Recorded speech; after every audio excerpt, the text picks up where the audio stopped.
जय श्री राम। दूसरा पढ़ेंगे आज। सुनी समुझई जन मुदित मन मज्जई अति अनुराग लहिम चारी फल अछत तनु साधु समाज प्रयाग। जो मनुष्य इस संत समाज रूपी तीर्थराज का प्रभाव प्रसन्न मन से सुनते और समझते हैं और फिर अत्यंत प्रेम पूर्वक इसमें गोते लगाते हैं, वे इस शरीर के रहते ही धर्म, अर्थ, काम और मोक्ष को प्राप्त कर लेते हैं। इसके पश्चात चौपाइयाँ चलेंगी। मज्जन फल पेकही तत्काला का को होहिम पिक बको मराला। सुनी आचरज करे जनी कोई सत्संगति महिमा नहीं कोई गोई। इस तीर्थराज में स्नान का फल तत्काल ऐसा देखने में आता है कि कोयल बन जाते हैं और बगुले हंस। यह सुनकर कोई आश्चर्य न करे, क्योंकि सत्संग की महिमा छिपी नहीं है।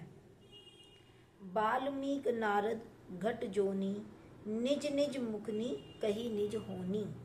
जलचर थलचर नभचर नाना जो जे जड़ चेतन जीव जहाना।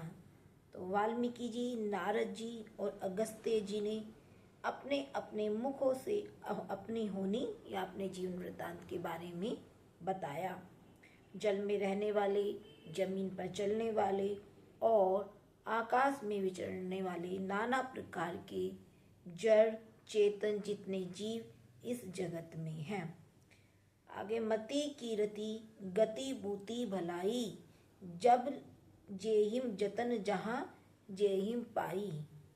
सो जानब सत्संग प्रभाव लोहकुम वेद न आन उपाऊ। उनमें से जिसने जिस समय जहाँ कहीं भी जिस किसी यतन से बुद्धि, कीर्ति, सद्गति, विभूति, ऐश्वर्य और भलाई पाई है, सो सब सत्संग का ही प्रभाव समझना चाहिए। वेदों में और लोक में इनकी प्राप्ति का कोई दूसरा उपाय नहीं है।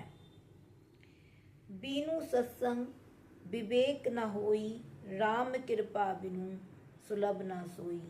सत्संगत मुद मंगल मूला सोई फल सिद्धि सब साधन फूला। सत्संग के बिना विवेक नहीं होता और श्री राम जी की कृपा के बिना वह सत्संग सहज में मिलता नहीं। सत्संगति आनंद और कल्याण की जड़ है। सत्संग की सिद्धि ही फल है और सब साधन तो फूल है। आगे सठ सुधरही सत्संगति पारस परस कुधात सुआही। विधि बस सुजन को संगत नाही। फनी मनी सब निज गुण अनुसराही। दुष्ट भी सत्संगी पाकर सुधर जाते हैं, जैसे पारस के शरीर से, जैसे पारस के छूने से या स्पर्श से लोहा सुहावना पड़ जाता है अर्थात सुंदर हो जाता है, किंतु देव योग से यदि कभी संजन कुसंगति में पड़ जाता है तो वह भी सांप की मरनी के समान अपने गुणों का ही अनुसरण करते हैं। विधि हरि हर कभी कोबिद बानी कहत साधु महिमा सकुचानी। सो मो मन कही जात न कैसे साक बनिक मुनि गुण गण जैसे। क्या कहते हैं कि ब्रह्मा, विष्णु और महेश, कवि और पंडितों की वाणी भी संत महिमा का वर्णन करने में सकुचाती है।